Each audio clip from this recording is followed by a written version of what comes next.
What's good, everybody, and welcome into the Fitz Take podcast.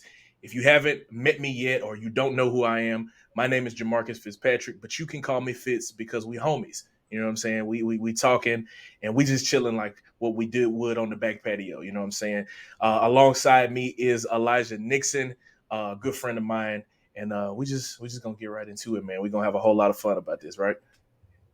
Let's do it, man. I'm ready to get this stuff underway, bro. I know we got a lot of topics to talk about today for your Fitz take, man.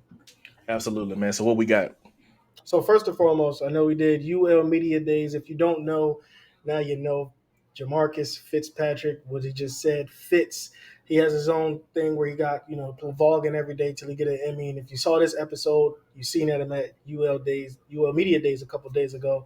UL has a football program that is coming back stronger with a lot of experience on this roster. Defense, I think they're missing two guys.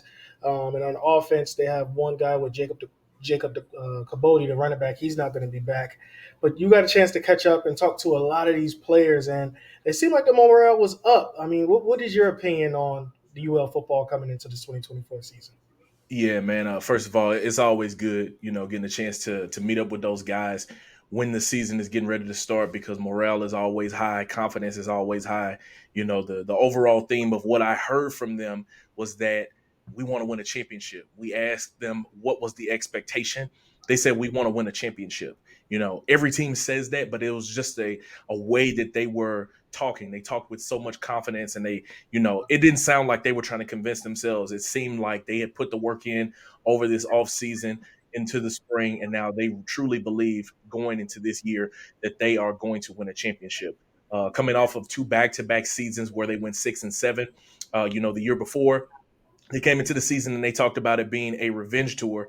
There was really no elements or what it was going to be. I think they're just trying to come out and prove themselves, man. And I think that with all the experience that this team has coming back, I think these guys are really going to be able to shake up the Sun Belt right now. You look at the quarterback competition, whether it's going to be Chandler Fields or Ben Woolridge, somebody is going to be able to lead that offense. Chandler is more of a gunslinger.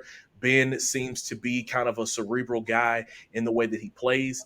Your running back room is all the way back. I think everyone that played in the New Orleans Bowl on the offensive line, all of those guys are back as well. You got Terrence Carter at tight end. Your receivers with Harvey Broussard, Rob Williams, Jacob Bernard. You got guys there making plays, and then you got a ton of guys back on defense with somebody like Casey Osai that is going to spearhead much of the playmaking that happens over there. But they also have a fresh face over there. Our guy from Manny, Louisiana, Terrence Williams. Elijah, you get to talk with him, man, and just talk to us about, what that conversation was like, especially him moving from running back over to linebacker. I mean, he has a ton of confidence. Like you said, the morale is always high within the season. But when I talked to him during the spring process, when he was learning, to playing linebacker, he did play in high school, but now this is a collegiate level. Game's much faster. Things are, a little bit more difficult because everybody was that guy in high school, and now they're trying to make their name on the next level. But Williams, he just feels like he's there. He feels like he's ready. He's ready to take that next step. I mean, he did say that he has a fair chance of being the starter next to KC Osai in that defense, and I know that he is confident in his abilities, especially for the way that he was sized up and the way that he was playing offense. He was a running back a year ago, and he knows what this offense is, and he knows what running backs' tendencies are because he was one. So for him to be a linebacker and to be on the opposite side of the ball, he is ready to make sure that he has that start, if he can start this year, ready to take that Cajun linebacker room to the next level along with Casey Osai. And really, what I just love about the linebackers in general, man, is that because this is more of a 3-4 based, sometimes getting into 3-3-5, is that you can get into a three down lineman set, and that fourth linebacker is almost like an edge pass rusher. So sometimes it looks like a 4-2-5, but it is really a 3-4 in the way that they're playing their scheme. And so you look at the way they're going to be able to bring pressure and run stunts and blitzes and things like that. I also talked to defensive end Jordan Lawson, who was coming off of a knee injury the previous year. And he just talked about how he really believes all of the defensive players that they have coming back is really what's going to help them to be able to be set apart. And as much as I do, like having an experienced team is always what separates you because you know the league better. You know what to expect. You know the tendencies. what it's like to build a game plan. And so it's a lot of things that is able to become a lot easier because you've done it before. You have a level of experience in college football, despite the fact that you have a new defensive coordinator. Jim Salgado comes in, previously worked with the Washington Commanders. So he is familiar with what Louisiana does because, obviously he helped along with getting Andre Jones and Percy Butler onto their roster in the NFL. But being able to come in and implement his own scheme now, Elijah, what do you think he's going to be able to bring to the table after, kind of hearing what the guys are saying and just feeling what his philosophy is going to be like? Number one is communication. I mean, that's all they kept saying is communication, communication, communications. I mean, he wanted to make sure that he could relay the play call from the front four back to the linebackers, back to the secondary. Everybody's on one accord. I know the Cajuns defense sometimes didn't look like they were on one accord last year in a couple of ball games, especially in the Old Dominion game where it was just a shootout, and sometimes it looked like they didn't even know what they were doing in some points of that game. But they're just big on communication, but also what he feels like they bring is energy. For defensive guys, you all around the board, you have to bring energy, but for defensive guys especially, you have to bring that energy because it's going to be effective. Football is a team sport overall, but I feel like on the defensive side is where everybody has to play their role for it to be successful. So bringing the energy and the communication is the top two things that I got when they talked about that new DC coming from DC. So with you, Fitz, I gotta understand. You have a lot of takes. What is your goals with this UL team as they head into the 2024 season? Ultimately, I think to get this program back in the direction that they were, originally in, is they have to be competitive in their Sunbelt Western Division games. If not flat out win the division, I think the Sunbelt picked them to finish fifth in the conference. Matter of fact, let me pull it up since we got the computers in front of us. So we'll see. Let's see. Sunbelt Conference football. Football teams. Let's go to the website.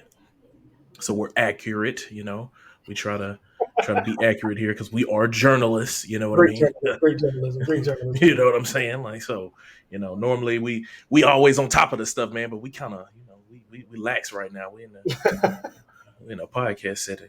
And of course, my internet acting slow, but we cool. Sunbelt announces football preseason awards and polling. And in the Western Division, it wasn't fifth. I believe the previous year it was the fifth that they were picked.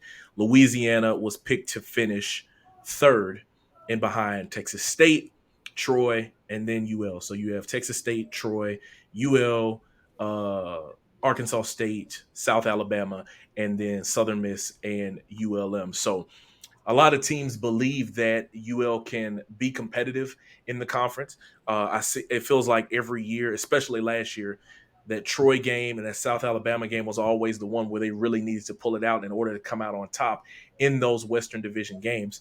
But now Texas State, man, like they are no pushover. In years past, it was like that's the Texas State game. They scheduled them for homecoming, I think in 21, and they beat them really bad.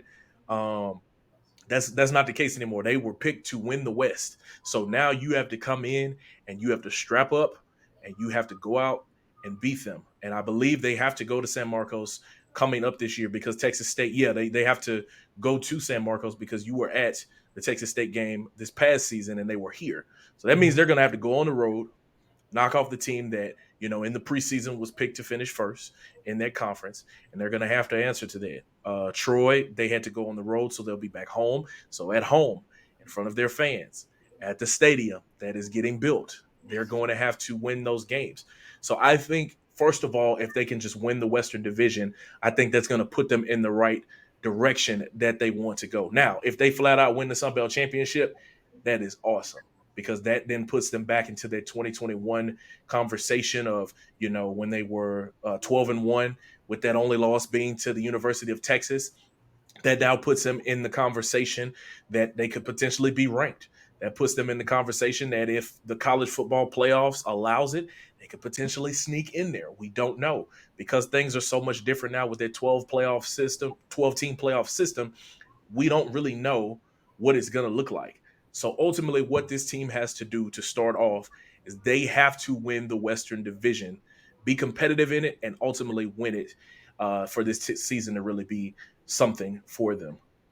And I completely agree with you 110%. They have a tough road in front of them, like you said, going on the road against Texas State.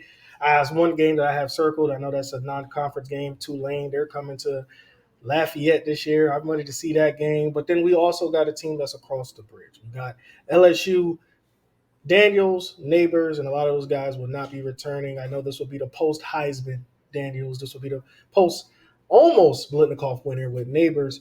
But also these He guys, two should have guys been. He should have should have. won the Bolitnikov, man. I can't lie. Like there's, I gotta go in about that real quick, man. Like, look, I know Marvin Harrison Jr. is, that guy. I know his pops was a legend. I know he was a legend there at Ohio State. But man, Malik, and I'm not even trying to be biased because he's from this area or that, he was from LSU, but it's just he plays so different, man. And like when you really look at and pop on the tape and you talk to coaches, I mean, Brian Daboll said it himself when they drafted him. He's a dog. Like that's not something you hear a lot of coaches say about an athlete. Marvin Harrison is very talented. He's extremely skilled. He won the Bolitnikov. He was an amazing player. He got drafted by the Arizona Cardinals, rightfully so. But Malik should have won that award, and I stand by that I ain't mad at that. I'm 110%. not mad at that take at all because I think Malik. It's tough because I really do think he was the best receiver in the draft, and I think that's going to show when he gets on the field with the Giants this year. I think Marvin Harrison is not a slouch either. I think they're both in situations where they need better quarterbacks. But hey, that's on them. That's on them. I can't wait to see their production with that. But now that we're talking about Daniels, post Neighbors, we got Kyron Lacey coming back on offense. Will Campbell, who's still there, left tackle. Nussmeier, who we've seen in times in the games. And then, the fullback, running back room with Kareem Jackson. He's back there. And then we also have I can't think of his guy's name. Who's my running back? Don't say nothing. Don't say nothing, Fitz. Kareem Jackson. Hold on, because he Hey, just y'all gonna learn really quickly that Elijah is yeah, not good when it comes to names. That's why he gonna say he's them boys' returning last for like names. the 17th time. I can't think of the kid name. You talking about John Emery? John Emery. Yeah, John Emery, he's back, and then Oh, also you have him and then Josh Williams too. Josh Williams. Josh Williams is back. That's probably who you talking about. Um, and then they have a brand new receiving core except for Kyron Lacey. He's there because Brian Thomas he's gone in a draft. So with this offense, expectations that you have, what do you have for this offense, especially coming into a very very tough SEC year, college football year in general, but SEC to be in general, be No, specific. for sure, for sure. I mean, when you look at him, man, Garrett Nussmeier, he is a gunslinger. He is not going to break an 80-yard run like what Daniels did last year, but he has the ability to lead an offense. I know he called in EA College Football 25. I know that for sure. He a gunslinger on there, but he's also a gunslinger in real life as well. And I think that him having continuity with Kyron Lacey, having somebody back that he's comfortable with, that's gonna, put him in a great position to go out and make plays with him. I think if Kyron is able to set the tone very early, then this offense, everybody else around them are going to be very vital pieces. You talk about Chris Hilton Jr. that's coming back, that he's always been that guy kind of waiting in the wing. At Zachary High School, he was, I think, a world class sprinter. Like the dude is extremely fast. Like he can go out and run a go ball and go under and catch it. Like he can make the play. But in terms of having a true number one receiver, Kyron is going to be the guy. I think that as he sets the tone, everything else will go because you're going to be handled on the island on the offensive line. Those bookends are taken care of. Emory Jones and Will Campbell, you good. You know what I'm saying? I think all of their offensive linemen are back. I think the only one that might be new is the center, and I think it's DJ Chester. So you got a huge continuity up front. You've got a quarterback that has experience. You've got continuity in the backfield with running backs. The big thing is going to be, will these receivers be able to go out and make those special plays for Garrett when he's throwing the ball deep to him? Like, there's not going to be this huge expectation for him to go out and win Heisman. Like, a lot of LSU fans are going to come out and say, the Nuss Bus is going to, win the Heisman. But as much as we would like to believe that, he has to just come out and make those plays and let the game come to him. Once that happens, then we'll see where the Nuss Bus takes us. But for now, He has to get the ball in his playmakers' hands and let the offense flow from there, and we'll see what happens. Man, I agree with you wholeheartedly. I just think that this year will be a little bit more different. Like you said, Nuss is not going to run as much as Jayden, so he's going to have a strong pocket presence. To me, the key of it, like you just said, with the receiver group, with Chris, with Kyron, how fast can these guys get open? How frequently can these guys get open? Because at the end of the day, when they didn't get open last year, Jayden could just run. Yeah. I don't know about Nuss, man. So how fast can these guys get open? Will it be timing routes? Will it be set plays for who gets the ball and how it work for them? Because again, I mean, nothing really changed but the players. The coaching staff is still there besides defensive coordinator, um, and the defensive line coach and defense side of the ball, I should say. But the coaching staff is still there for the offensive side. So, like you said, I agree with you with the receiving core and with Nuss and his potential. We just got to see him put it together. And speaking on new groups coming alive for the Tigers, expectations are going to be high for them every single year, no matter what happens. What group do you think need to step up for them to be the successful team that they can be in 2024? Everybody on defense. Everybody on defense. Last year we saw what that defense looked like, man. I mean, like historically bad. They know what it is. You know what I'm saying? Like I'm not saying anything that is unknown, that's unfamiliar. These guys know that they have to be better. It's gonna start with the defensive line up front. I am a lineman guy, so I'm always gonna believe it starts up front, but that's true. If those guys up front can set the tone, Harold Perkins is going to be able to roam free and do what he does. You have guys in the secondary back. I think Jordan Allen, early on here in camp, has been penciled in as one of the free safety starters or strong safety starters. One of those two safeties, Zy Alexander, Sage Ryan is out there. So, I mean, you have guys, again, that have been a part of the defense, but now they have an even bigger chip on their shoulder because they know of the performance that they put out last season. And they know that people are watching. The minute they get up, touchdown, 28 points, whatever the number is, people are going to be saying, here we go again. You bring in Blake Baker to be your defensive coordinator, and there are a lot of expectations for him as well because, as we know, at LSU, there is no wait time. They are expecting to compete for national championships. They are expecting to win national championships every single year, not just now in football, but across the plane in a lot of the sports that they play. Like the expectation is to go win it all. And so it's going to start with the defense because defense wins championships. If those guys can set the tone, they can put the ball in Garrett's hands a lot more. Man, there's no telling how good this Tigers team can really be.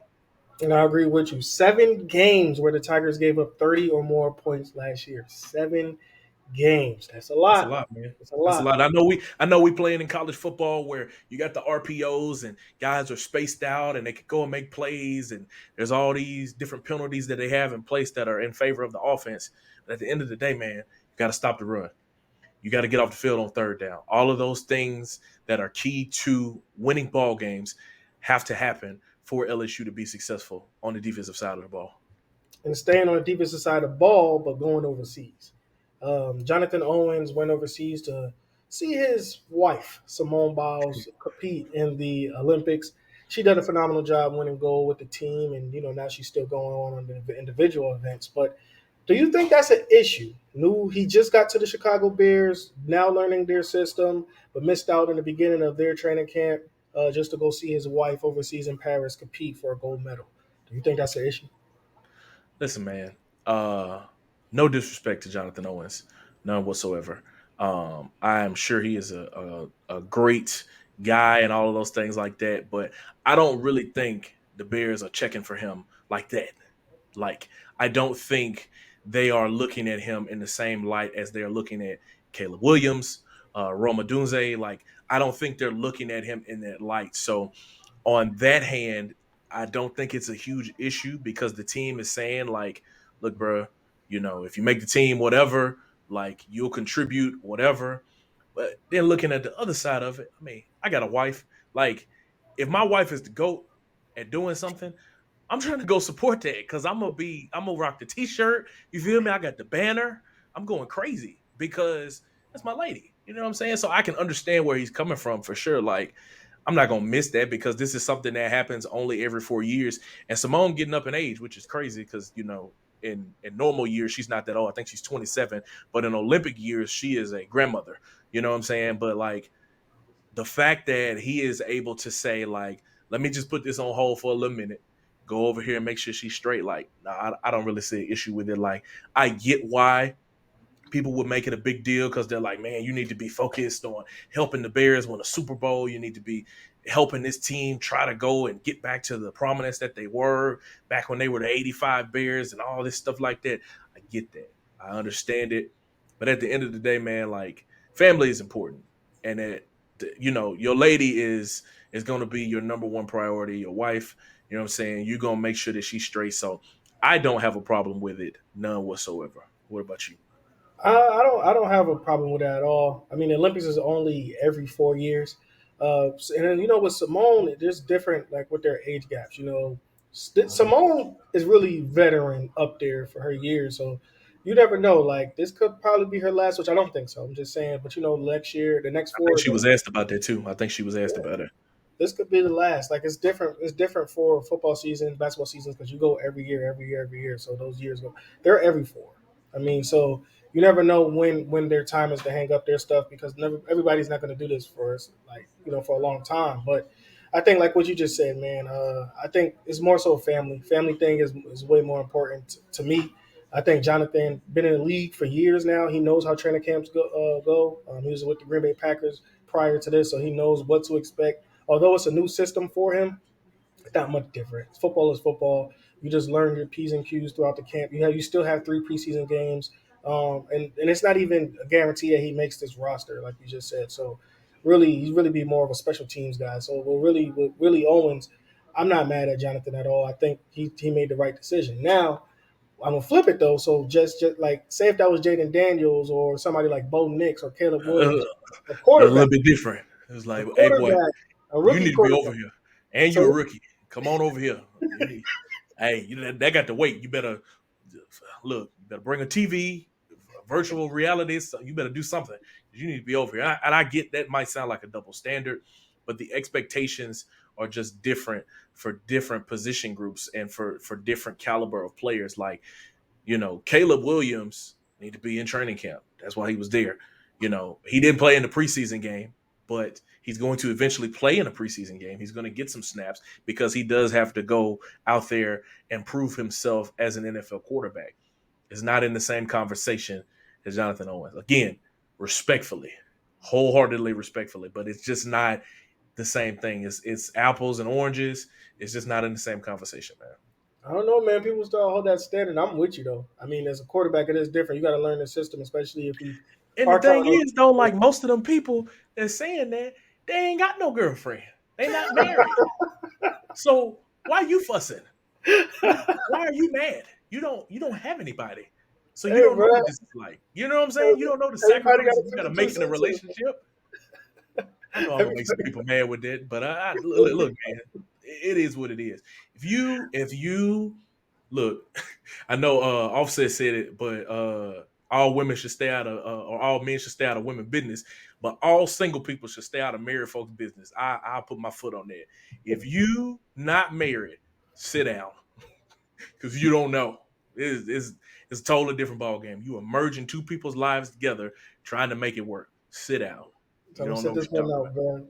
They need to And sit then we down. get into the final part of this one. We call it Fitz Take. We go through a lot of different things that happen throughout the week. And this week, Caleb Williams was told somebody in the locker room to clean the mess up. And I'm not sure how true it is, but it came out and they did put it out there and said he was in there trying to be bossy to the veteran guys that was in the locker room. Now, Fitz, I know we see a lot of things, but do you agree with a rookie already not even taking a snap in preseason in a game, talking to veterans and telling them to clean stuff up? I, I'm a leadership guy, and I fully believe that in order to be a leader, you got to walk it like you talk it, and it's a part of the little things. I played college football. I played at the Division III level, but I played college football. I've been in a locker room. First of all, you're a grown man. Clean up after yourself. That's nasty. Treat it like it's your house. You know what I'm saying? Your locker. Like, bro, when we were playing, like we had a standard. They was like your helmet had to be over here, your cleats had to be right there. If you had a clip on the inside, it had to be on the left and not the right, and the pads had to be on top, and all of these different things like that. Those different standards set you up for life, right? In the NFL, I know it's your job, and I know you're a millionaire, you're making buku money, and you got janitors and custodians and people that can clean up behind you. But first of all, pick up after yourself, because that's just common courtesy of humans, because don't nobody want no nasty locker room. Secondly, I don't know why people are upset at Caleb and attacking like now, the fingernails thing. That's neither here nor there. That has nothing to do with his leadership. It has nothing to do with him as a football player. What he chooses to do in his normal time is his business. But when it comes to someone trying to lead a team that had the number one overall pick, meaning that you were not good the previous season, and he's coming in and he's trying to set the tone. Now I get you gotta, earn your stripes and wait your turn and pay your dues. And like homie said in the video, like, oh, somebody in here that ain't never played a snap in it. I hear you, homie. I get it. I know what you're saying. What I'm saying is, y'all had the number one overall pick the year before. So whatever y'all was doing before, you need to flush all that anyway. So if you was nasty last year, you need to be cleanly. Cleanliness is next to godliness. All right. I'm gonna say that, number one. And also, cleanliness leads to little things being done correctly, which then translate out on the football field. If I can't trust you to pick up your jockstrap, to pick up your girdle, to pick up your knee pad off the floor, how can I trust you when it's 4th and 1 and you're the guard and I say down block on the nose guard so we can run power? How can I trust you in that situation? It translates. People always say, oh, none of this stuff really don't matter, but it does. Because when you get lazy in regular things, you get lazy out on the field. And laziness out on the field leads to losing, which leads to another year of being the number one overall pick. Now, if you want that, cool. But you're not going to be in the league very long. So I say, chill out on Caleb, man. Like, let's let him come in and lead the way. Now, if he comes out on the field and he playing like garbage, Caleb, you're going to have to sit down. So if you're going to talk the talk, you also got to walk the walk. That is another important part to this. I ain't tripping off of him saying pick up the trash, but he understands as the number one overall pick the amount of pressure that is sitting on his shoulders.